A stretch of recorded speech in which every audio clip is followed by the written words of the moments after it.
I would hate to see a future where teachers outsource to AI the parts that I think really make good education, which is the connection pieces, when you really understand your students and can spend time with them.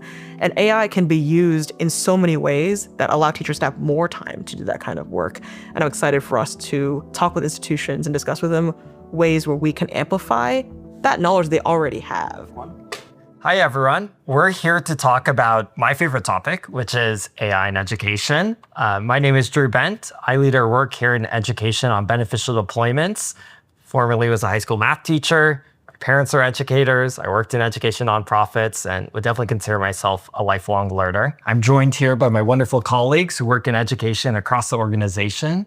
Do you want to start, Zoe?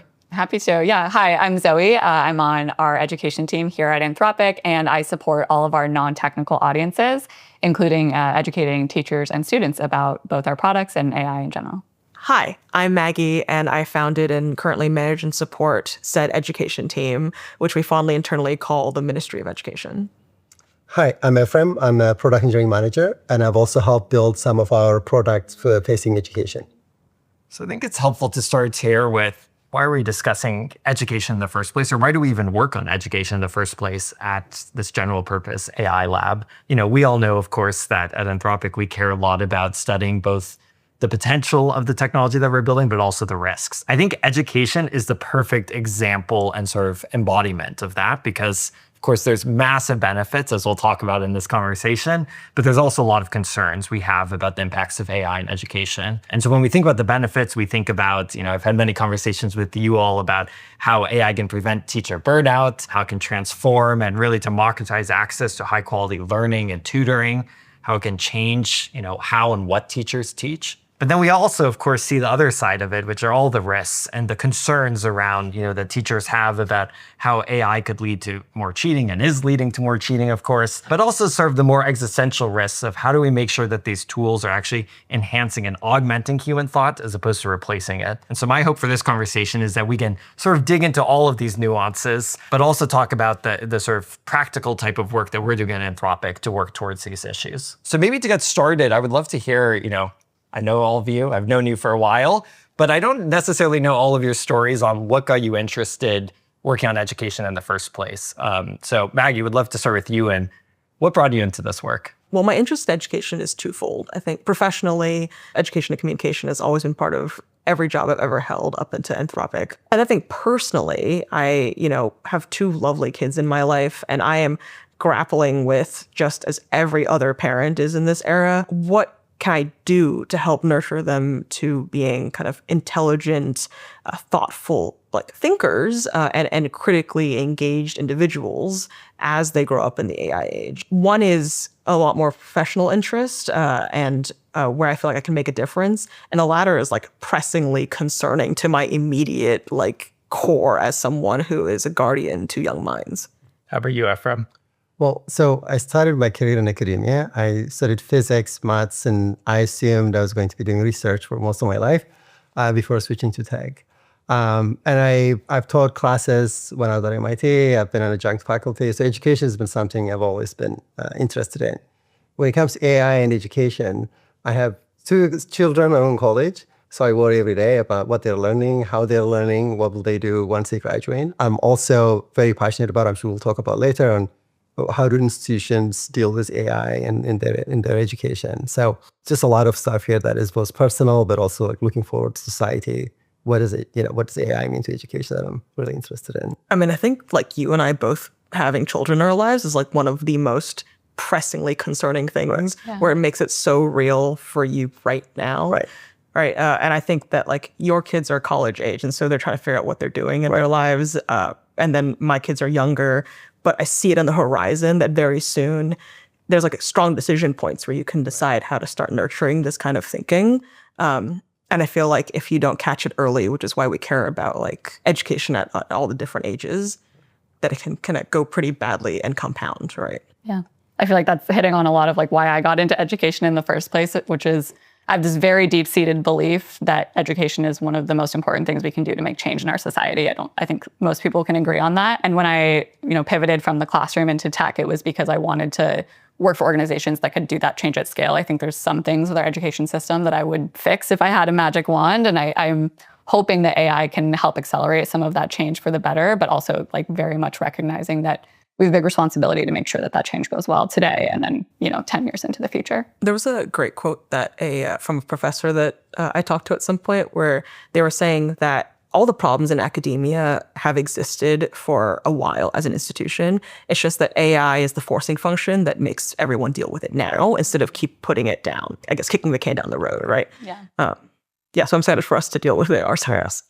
I'm just realizing now we have the parents on this side and the far end. So we bring a good set of perspectives here. And yeah, I think on my end also, my parents are educators. And so it's always sort of looking up to them and wanting to do what they did. But I think it's helpful to also ground this conversation in some of the research that we've all been working on here. And so it was, I think, late last year that our societal impacts team at Anthropic had done research into all the ways that, users are using Claude, and found that some of the top uses were in education. I think we had seen this sort of in all chatbots to some extent, but I think it was also a wake-up call for us because, what's interesting about it is that these LLMs, as we all know, were built not with education in mind, very much on answering questions. They're fine-tuned that way. They're meant for, these productivity tasks. Right. And then it's kind of this interesting emergent, phenomenon that they're very helpful for education, potentially sometimes destructive as well for people's learning.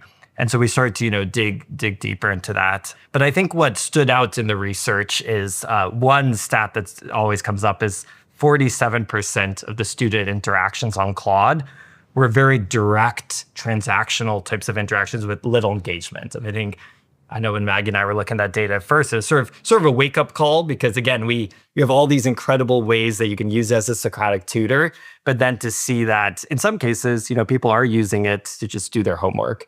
And I know as a teacher, like for me, I sort of think about the different cognitive skills that I want, my students to learn. And, at the base level, it may be things like remembering a fact and understanding some knowledge. But then you want to eventually get them to the level of synthesis and, creation. Of course, we call this Bloom's taxonomy. But what we saw in the data that I think was fascinating was we started to study Claude's interactions in these conversations and saw how well Claude is performing on these cognitive tasks and found that Claude was performing at these top levels of creating and analyzing when, again, as a teacher, that's what you want your students to do. Yeah, I think the students are kind of flipping the script on this in a way that's concerning to us as educators. And I don't know if that's necessarily, I think the first blush reaction is that that's a bad thing. But I think part of what I want to challenge us to think about and the world to think about is there like a novel taxonomy where that's the baseline and you can build on top of that to something new that hasn't been possible before AI. We've also explored how the educators are using it and they're experimenting with it for create lesson plans, grading. I think it was one Northeastern professor who told us that they're never going to assign a traditional essay again because they just had too many students submitting, these AI assignments. Whether they use Claude or not, we don't know. But I think that sort of raised a lot of questions for us. I feel like you really hit on two of the things that we talk about a lot with educators, which is like AI is both changing how students learn in like also what they need to learn, right? Like I don't actually know if it's important that students have the same memorization that they would have needed to have like 10 years ago because they have AI tools readily available, or in theory, they should have AI tools readily available. And then, when you get into like higher levels of academia, there are potentially skills that we're teaching today that won't be as important in the future. And so it's a ton for teachers to grapple with. I'd love to hear from all of you. What is one thing you're really excited about with how AI can transform teaching and learning? I think one thing that really stands out to me is interactive learning experiences. I have this very vivid memory of when I was in the classroom. My students did a virus simulator game that was fully programmed. They were the virus and they worked into the cell and they replicated. And the engagement that I saw from my classroom that day was unlike anything else. And I think most teachers have seen something like this. But AI really lets you do this at scale with any subject, right? Like imagine you're talking to a historical figure, and teachers can put a lot of guardrails around this with the right tools. But I just am very excited to see that space developing over time. I think the interactivity is also really interesting to me. There's so much assistance you can get from AI that is really hard resourcing wise to get that interactivity, especially in like low resource regions where, many students don't have access to like a personal career coach that can walk you through how to interview properly, right, at an organization. And with the power of an AI like Claude, you can like upload like the job listing, your resume, and so on, and just ask Claude to help you role play through these things. I think there's a lot of really engaging, interesting role play experiences, whether or not with a dead historical figure or with some sort of like coaching situation that can really help you through a lot of experiences where an external perspective would be immense help. It's just really hard to get that other human being to find time to sit down with you, especially in regions with low resourcing. Related to that, I've been very excited about how teachers are transforming their assessments with it. I was talking to a teacher a few weeks ago who,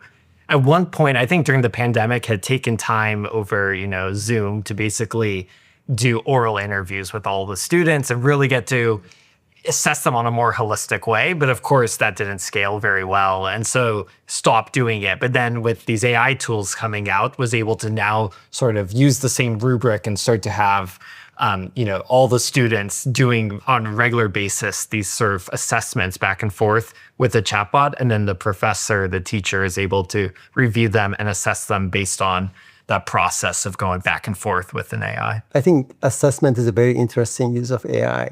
I could, envision in the future where it isn't a specific moment in time where you get assessed, but there is a continuous sort of interaction with AI, developing a much deeper understanding of, do you really understand the concept behind this algebra to a concept or not? One thing that I'm really excited about AI could provide is personalized learning.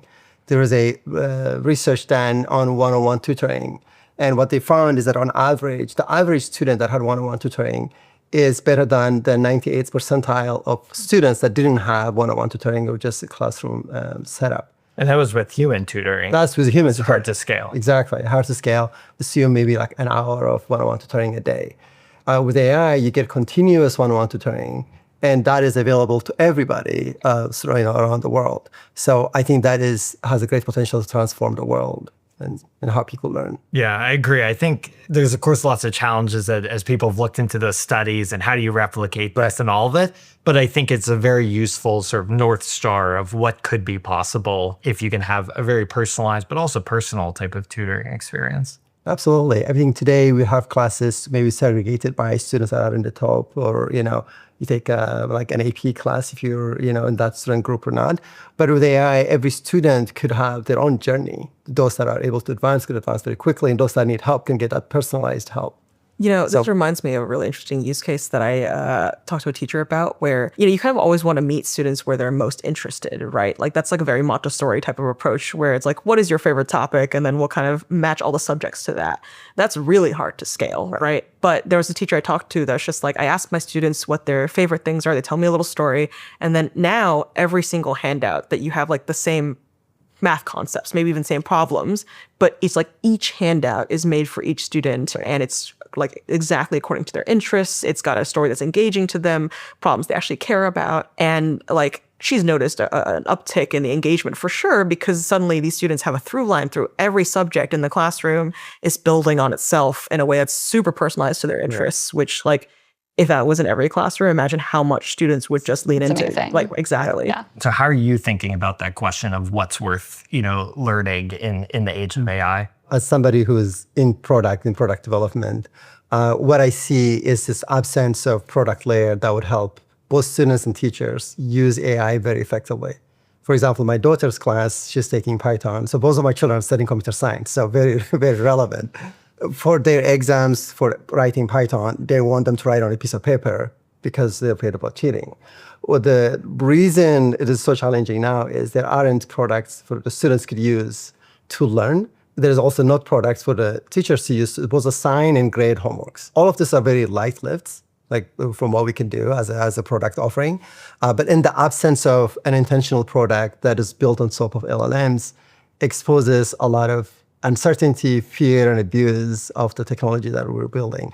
So that's I guess that's my take on this, is that, with a little bit of support in product thinking, so much of the sort of this the uncertainty and maybe like cheating and so on could be mitigated. And one of the things I struggle with is, we can sort of backtrack from how jobs are changing and start to think about how university education should be changing. But then when we think about, kids to the age of your kids, in K-12, it's an even harder question about what will be the skills, the durable skills that they need years from now. So I don't have the answer, but I always look to you. I look to you, Maggie, too. Oh man, it's a challenging one. I think that what resonates a lot with the teachers that I talk to is that a lot of the skills you teach young minds about how to critically think about the world around them in the world of humans can be quite applied to AI, especially in the world of just critical thinking about the facts that you're presented with. There's a stage of development where you go from trusting every single thing everyone says to you to starting to think about, well, what are the other things that you need to know in order to believe that this is true? With my kids, it's like a two-part framework where part one is just the importance of education, I think, is more important than ever, where you can't tell if an AI is bad at math if you're bad at math or you don't actually know what the right answer is, right? And we're not the stage where AI is like always reliable, like a calculator or something. And so just understanding that and emphasizing that learning, reading, writing, science, math, and so on is still very important. And the latter part is developing them into like critical consumers of information, where it's not just about this is what a fact that's given to me is, but like, why is that the case? How do I trust that that's true? What other areas do I need to check in order to ensure that I can kind of corroborate what I'm learning here? And that kind of critical thinking skill you can develop from a pretty young age, regardless of if it's an AI giving you the information or another human being giving you the information. That kind of critical thinking, I think, is one of the most important things to get at an early age. That skepticism, curiosity, and combination. Right. Yeah, I want to add on to that because I feel like a lot of the teachers and parents that I talk to feel this really intense pressure to have the answers and to know what to teach their kids and to know how to conduct the lessons in their classroom. And I think kids are so much smarter than we give them credit for. And so there's something really profound about just sitting with whether it's your students or your actual children and just learning with them, asking AI something and then evaluating what comes out of that together and having kids reflect and building their own frameworks for interacting with AI that I think is really, really powerful. And we all here, we don't have the answers, therefore no one does.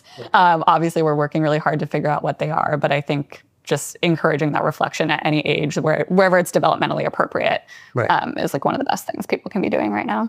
I recommend sitting down with your kids and going through AI together, right? Ask a question and then say, well, this was really confidently said, but is that enough? When someone says something confidently, is that enough for you to believe that? And hopefully the answer is no, right? What else can you check? Can you look somewhere else? What information do you need to think about this and genuinely internalize that that's correct or not? That exercise is, I think, super fruitful. And I think the converse side is to kind of demonstrate what it's like to not know something. I think that a lot of times, showing uncertainty and modeling for your kids, when you don't know something, what is your own process of finding that out, right? What is your process for learning? I think that what I want to impart upon my kids is finding the answer is just the start of your learning journey. And I think for many institutions, schools, and so on, getting to the answer is really what we're testing right now. But if we make that the beginning of someone's journey, especially learning with AI, then that I think opens up a whole series of doorways. And so at home, I try to show my process for discovering something and that adults don't always have the answers. Kids are super smart and they're able to find answers on their own in ways that if we just taught them to ask the right questions, then they'll be able to discern for themselves what is true and what isn't, and not just trust things at face value. Yeah. And I love the way you frame that of modeling how to work through that problem. Modeling uncertainty is just such an important thing we're all uncertain, so let's use that to our advantage. And we don't do that nearly enough. I think we want to project this kind of confidence. And I think sometimes it can be detrimental to development of a child to kind of just tell them to trust everything everyone says, or the adults around them always know what they're talking about. Because I think that gives them, it's a crutch, right? To not actually have to think through truth for yourself and define your own truth. I think one thing that sort of remains unchanged is that how human beings learn, right? We learn basic things first, we learn addition, subtraction, and kind of keeps building up. So that will remain true whether we have AI, today's generation AI or next generation AI. So I think where I see, I don't know what is the right field to study is, but either way, we still have to go through this process of learning. And I think the great promise now is that you could actually use AI to advance your learning to, gain greater even understanding. I sort of answer it maybe in two different ways. In one way, sort of personal is I studied physics because I was very curious as a child. So if you're a curious person and want to learn about the world, my God, what an opportunity now, because AI could just teach you about anything you want to know. Yeah. But if you're thinking about sort of career, like what happens next, how do I make a living, then no matter what, we'd have to be able to use the AI technology to make yourself, like you plus AI, be a more capable employee. I agree. Although I do think some of the fundamentals are changing in terms of the order in which we learn things. So one example I go back to is, you talked about programming and computer science. When I learned how to program, probably similar with you, I spent 90% of my CS education learning how to write code and write algorithms. And then maybe 10% of my time learning how to read other people's code and review it. And then now, of course, at Anthropic, when I program with all the coding agents and Claude Code and all of that, I spend maybe 10% of my time writing the code, but 90% of my time reading the code. And so it has made me wonder, we usually learn how to read before we write, just as kids. Right. But then with coding, we often spend a lot more of our time writing and then reading. And so it is starting to make me wonder, do we have to revisit some of those fundamentals? And maybe a core part of an intro as CS students' education should be to think about reading and being able to discern good code from bad code and all of these things. So I do want us to bring us back to what is Anthropic doing here? I think it's important, and we all know, of course, that we have a responsibility here. We are building this technology that's having this impact, on the education system, even though we didn't intend it that way initially. And so we have a responsibility as a company, as a public benefit corporation, but particularly as individuals working in this company, former educators. And so I think it'd be helpful to sort of talk through what are the things we're doing, what are we wrestling with. I don't know if, Zoe or Maggie, you want to talk about some of the work we've been doing with AI fluency. Yeah, happy to start. So I work on education content, so that's one of the main ways that I can make a difference in this space. So one of the things I'm really excited about is our AI fluency courses. We partnered with two professors, Joe Feller and Rick Dakin, who built this really great framework about how to think about using AI. And what's cool about this is we're taking a step back from the products that are available today and the prompting and kind of all these hacks that you see out There's in the world. a lot of them. And there is a lot of them, right? It's pretty overwhelming. And they get outdated so fast. And they get outdated so fast. And so the idea here is we want to give people a tool that they can use to understand the interactions that they're having with AI and work towards interactions that are efficient, effective, ethical, and safe. That's the AI fluency definition. So we have this core course that I think is pretty great. And then we've also created spin-off courses for educators and for students, as well as a longer course for educators who are interested in teaching AI fluency. And so the idea is that anyone who goes through one of these courses is kind of better equipped to assess their own AI interactions. I talked about learning with your students earlier and the power of reflecting on your AI interactions. And at its core, that's really what this course is about. It's just reminding everyone, teachers, students, parents, that they have autonomy in their AI interactions. So that's one thing I'm excited about. Yeah, I think the interesting thing about our AI fluency work is the fact that we're taking a step back to the fundamentals. When we started this AI fluency work way back when, I don't know if you remember, Drew, the question that we were trying to answer was, all of these prompt engineering tips and so on, they are developed by other humans, right? And it's not as if we at Anthropic have greater superpowers than everyone else externally. We just have a different way of thinking about approaching models. And it's how do you teach that mindset to somebody? Because to Zoe's point, it's in all of us. That sounds so cheesy, but we have that capability to be critical thinkers that engage with this. And I think sometimes the fear of needing to get it right kind of supersedes our ability to just experiment. And what I love about AI fluency is we're opening the door to experimentation and saying, you can try these things. They may not work for you. Mm-hmm. And it's just as important to learn when they don't work for you and when you shouldn't use AI as it is to, learn when you can use it.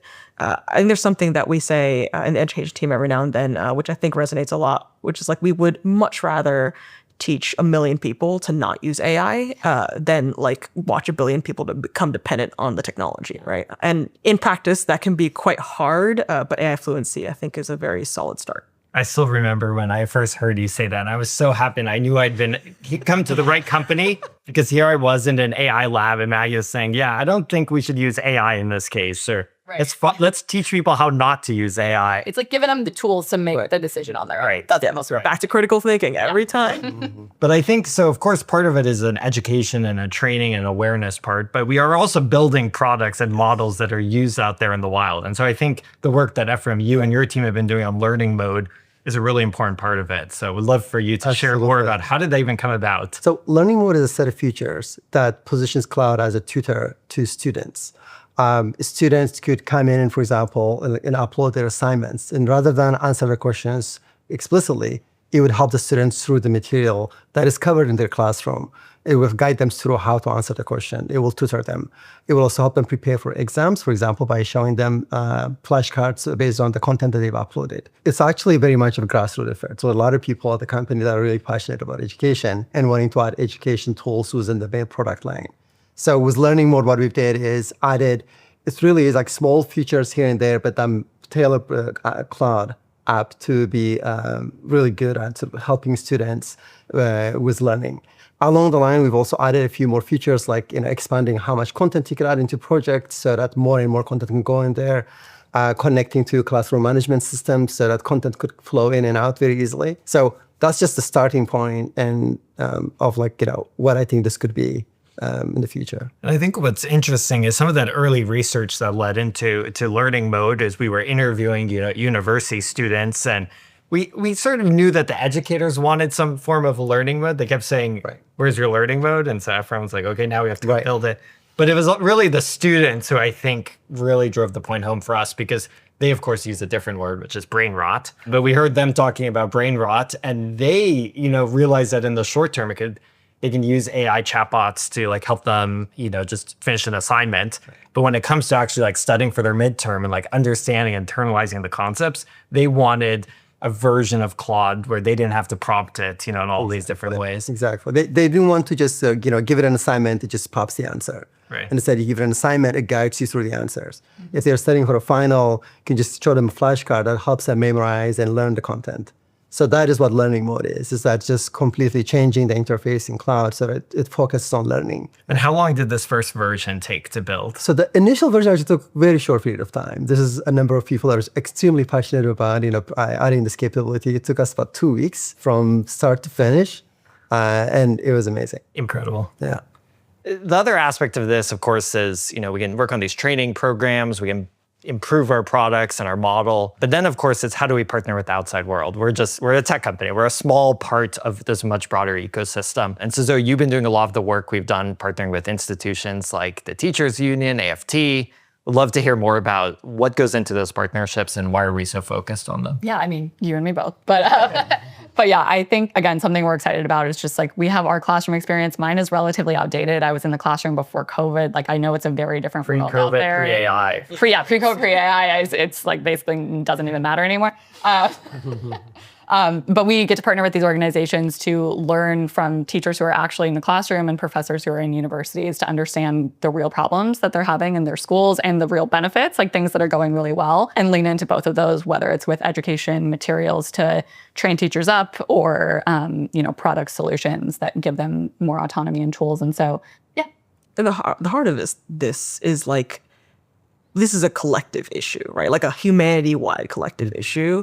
And we are far from knowing every single thing that we need to help resolve this. I think the through line for all of our work is to bring more people into the conversation. If enough people take AI fluency courses, our hope is that then they bring that knowledge to their institutions and start these conversations. And to what Zoe was saying before, students are really smart and they're also really engaged in the desire to not have brain rot. Some of the best feedback that we get comes from our student users, who I think sometimes we don't give the credit for, that we think, well, they're going to definitely want to cheat with this. But it's an institutional problem, not necessarily a human motivation problem, I think.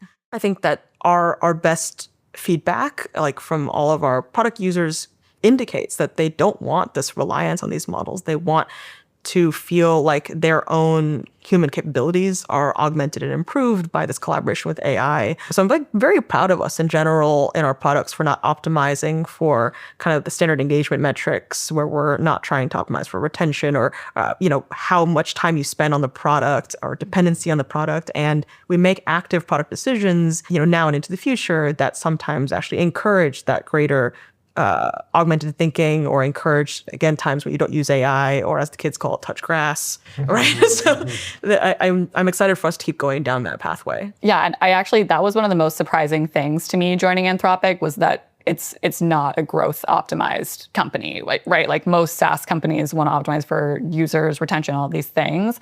Anthropic has a much broader perspective on what success looks like in our products, which I think is really interesting. In our product development, that's not just true for the education initiatives that we had, but for everything else we build. Isn't about keeping users engaged in the product. This really is about having AI be beneficially deployed and impact society. I think we touched on is that like every decision to use AI somewhere or not is a deliberate choice. I don't think that we are kind of on a careening path towards AI and like being every single place. And hopefully the work that we do as a company and the things we make, the choices we make to build our product in certain ways can lead by example and also invite people in to start realizing that everything is a deliberate choice and it is just as good and sometimes better to just choose not to sometimes, right? Like I would hate to see a future where teachers outsource to AI the parts that I think really make good education, which is the connection pieces, when you really understand your students and can spend time with them. And AI can be used in so many ways that allow teachers to have more time to do that kind of work. And I'm excited for us to kind of over time talk with institutions and discuss with them ways where we can amplify that knowledge they already have, right? The experts we partner with have generally a decently clear opinion on when AI is actively harming the educational outcomes. And it's just our job to listen and to try to implement that either in our products or in our educational program. So we've talked a lot about, what our personal views are on AI education, what we're doing as a company, but we definitely haven't solved it. So what are the things we're still uncertain about? I'd be curious to get your takes on this. What are the things we're still trying to figure out? I have a couple things. Both pretty different, but one thing we touched on earlier is AI is changing like what it is that you need to teach. You brought up coding. We are pretty sure that coding curriculums will look very different in 5 years. I'm interested to see how things start to shift and if there's any like frameworks or really anything that we can develop to help academics along in these areas to understand what kinds of skills may be more augmented in the future and which kinds of skills are going to need additional human support, like reviews or management. I think we're starting to understand that in areas like computer science, but it's very, very early, and we know this is going to affect a lot more fields. So especially in higher education, that's something I'm interested in. I hear a lot of concerns in K-12 about the different tools and trying to understand what happens to the data when you put it in those tools. And I think right now there's this like massive proliferation of AI tools in classrooms, and teachers and administrators are really overwhelmed for very good reasons. Like there's a lot of concepts that are really new to everyone. There are elements of the data privacy that is new and hard to understand. And so I'm really interested to see how that landscape evolves, whether we need to really ramp up our education around data privacy so people can better assess the landscape, or whether we start to see clear winners in this space. I'll just be really interested to see what happens there. I think in addition to that, the technology is really changing very rapidly. So one of the concerns, I'm not sure how it sort of will play out over time, is how will institutions adapt? They are generally slow moving and intentionally built that way. And the technology pace of change has been very rapid. It's harder to predict like what will happen 6 months from now or a year from now. So I think that pace of change to how institutions generally adapt to new technology is one area that I'm uncertain about. I also think that like just everywhere, every institution feels an immense amount of pressure to just do something with AI instead of doing nothing. And I have no idea how to kind of balance or help organizations balance the fact that pressure is really real, but also when it comes to education, especially, moving fast and breaking things is not an option, right? And that's just so challenging for both the individual teacher, but also the entire institution at large. Meg, I kind of call this unbundling of education. One is just the knowledge itself, which this AI is really good at providing. Personalized education, but institutions provide more than just knowledge, imparting knowledge into students. The other is really like I have 2 children in college. It's not just learning, they're getting there, but also that's where they're growing, that's where they're maturing, learning responsibility and so forth. So what AI solves, very really well is knowledge, imparting knowledge and learning. I think what we would have to do as a society moving forward is how do we leverage AI in the knowledge transfer part, but also retain these institutions for all of the other great roles that they play in society. Right, to separate out some of the pieces such Exactly. that like the success metric of a good educator is not to do every single part of this thing. But I think what you're saying is Yes, like correct. do more of one thing and then let AI handle things that are like maybe knowledge like acquisition oriented, but not like, I don't know, a relationship with the student, right? Correct. I mean, one of the feedback, for example, we received when we were visiting universities is that while AI assignments are very compelling, that's something they would like to do, but AI assignment means students with AI, therefore large assignment sets that might take, say, 6 months, but they could end up taking like 2 weeks. How do you grade them? Right. So there is a lot of AI involvement means there's a lot of learning that could happen much, much quickly. As you leverage AI to do the learning aspect of it, what about everything else that those teachers and institutions are providing the students? I think that is where that's unbundling and just leveraging all the right pieces from both the technology, but what institutions do. And I mean, I think the best case scenario of this is reducing burnout at scale, which is like the number one issue facing most of the teachers. And If you unbundle, anywhere. you can maybe do right, like Right. every educator is really, really talented at some things, and those things bring them a lot of energy, and they're exceptional at it. And what if AI could, support them in the things that don't bring them energy? And I think that just creates a much more well-rounded system for their personal lives, and then also for the students that they're supporting. This conversation is also reminding me of like a part of the AI fluency curriculum we have for educators that I found super compelling, which is to have AI be so integrated into the assignments, the experience, and so on, and to instead start grading AI use and not grade the outcomes as much, right? Going back to like, how do you think about these long-term projects or how things differ in this AI world? Having that kind of engagement is very different and AI forward in a way that I'm excited for more institutions to adopt. I think you're right on. Like, in our sort of conversation, one of the things that have come up is when you grade, you're not necessarily just grading the final result, but you grade how did the students arrive to that result? How did they use the technology? What is the back and forth? That also becomes part of what learning is. One of our chief marketing folks here one time sat down with me and just said, I think the true power of AI is the process. Yes. And I think that that's really the core of what we're getting at, right? Yeah. Right. I'm also curious from like a model training perspective, what we can do to reconcile how, I think I had a really great conversation with someone who studied the philosophy of epistemics, right? Like, how do you know if something is true? And they made a great point about how AI, more easily than any other kind of intelligence that humans have encountered, can be really confident, right? Or can say things that sound so realistic. And usually in a human being, it takes a lot of charisma and practice to get to be someone who can say that and not say true things. But with AI, you're kind of encountering it all the time. And our human ability to discern what is true and what isn't is based on how we discern in other humans, which may not be successful when you're applying it to AI, right? And that's a whole different thing to unravel and figure out how do you match the AI personality more to that area? Or do you start teaching people of a new way of discerning truth? And I mean, my hot take is I think that like the latter one is a little bit more powerful because it's also a good inoculation against all forms of like, persuasive writing, persuasive thinking, regardless of whether or not it's an AI or a human being. But that critical thinking, going back to the fact that AI is just forcing us to reconcile things that already exist, I think that teaching that critical thinking is really hard. Right. Yeah. And this goes back to like child psychology, right? Like we have this whole generation of digital natives now who can very clearly identify a spam text when that's like really difficult for some folks. And like, what is the AI native generation? What does that look like? And what impacts does it have on kids' development? Like there's just things we don't know yet. Well, to close this out, because I think we could go on forever, I would love to hear from all of you as we think about 5 years out, what does success look like for teaching and learning? 5 years is a crazy kind of time to predict the AI world. I guess I'll give you my hope, right? I don't know if I know what success looks like, but I do know what I hope for, which is that in educational institutions, we have, like teachers have so much more time to engage individually in the relationships and the fostering portion of it. Going back to Efren's point, like maybe it's not the knowledge acquisition part of things that teachers participate in as much versus like synthesizing that knowledge into the greater ecosystem of your life and the world and understanding how any given individual can best be helped to learn, because we're still all unique individuals in this future, and celebrating and emphasizing that uniqueness is something that I hope we can get to with education. Right. I think 5 years is a very long time. But I think success to me by then will look like every person on the planet has a personalized tutor ready for them at any time.